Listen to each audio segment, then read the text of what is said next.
Bonjour, dans cette vidéo, nous vous expliquons comment se passe le premier rendez-vous avec un agent de la préfecture dans les locaux de la préfecture ou de l'OFII selon votre département.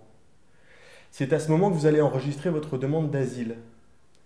La préfecture va vous demander la langue que vous parlez. Attention, la langue indiquée pourra être celle que vous allez utiliser pour toutes vos démarches, y compris pour raconter votre récit de persécution.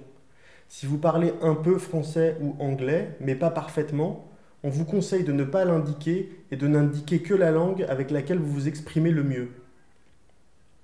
Lors de ce rendez-vous à la préfecture, on prendra vos empreintes digitales. On va vérifier si vos empreintes sont déjà enregistrées comme demandeur d'asile dans un autre pays de l'Europe. On vérifiera aussi si vous avez été contrôlé en situation irrégulière. On vérifiera également si vous êtes arrivé en Europe grâce à un visa.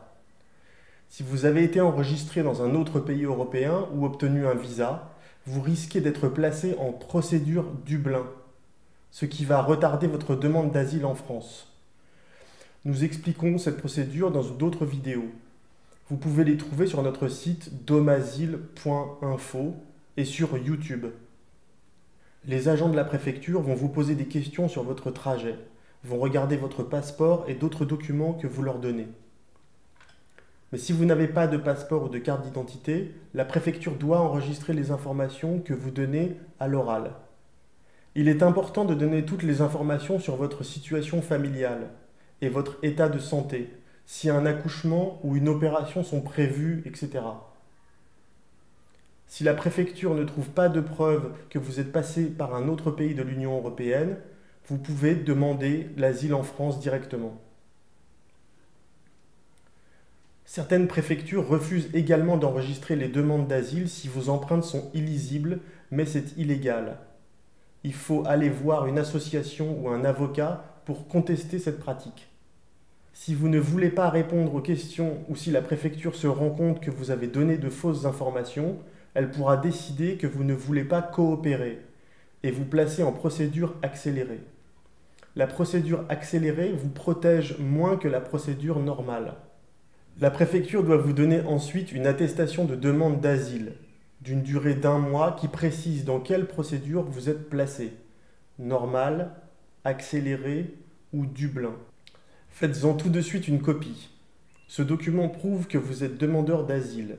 Il faut l'avoir sur vous en cas de contrôle de police, l'original ou une photocopie. Il vous protège d'un placement en rétention, sauf en procédure Dublin. Remarque. La préfecture vous donnera en même temps que l'attestation une date de convocation pour le renouvellement de l'attestation. Si la date de convocation dépasse la durée de validité de l'attestation, pas de souci, vous restez protégé. En procédure normale, la deuxième attestation est valable 9 mois, puis renouvelable tous les 6 mois. En procédure accélérée, la deuxième attestation est valable 6 mois, puis renouvelable tous les 3 mois. En procédure Dublin, la deuxième attestation est renouvelable par période de 4 mois. Le plus important, si vous êtes en procédure normale ou accélérée, la préfecture va vous donner un dossier OFPRA. Vous aurez 21 jours pour le remettre complété à l'OFPRA. Nous vous conseillons de voir la vidéo sur le sujet, c'est ici. Elle s'appelle « Comment remplir le dossier OFPRA ». L'agent de la préfecture doit vous informer également de votre droit à faire en même temps que votre demande d'asile une demande de séjour sur un autre motif. Si c'est votre souhait, par exemple, si vous pensez à demander un titre de séjour pour des raisons de santé, rapprochez-vous rapidement d'un médecin ou d'une association compétente. En effet, vous aurez un temps limité pour le faire. Voilà pour le premier entretien avec les services de la préfecture. Ensuite, vous êtes directement présenté au guichet de l'OFII. Dans la prochaine vidéo, on va parler de l'entretien avec l'OFII, qui est responsable de la prise en charge sociale des demandeurs d'asile. C'est ici. Elle s'appelle « Qu'est-ce que l'OFII et que se passe-t-il au premier rendez-vous à l'OFII ?» À bientôt.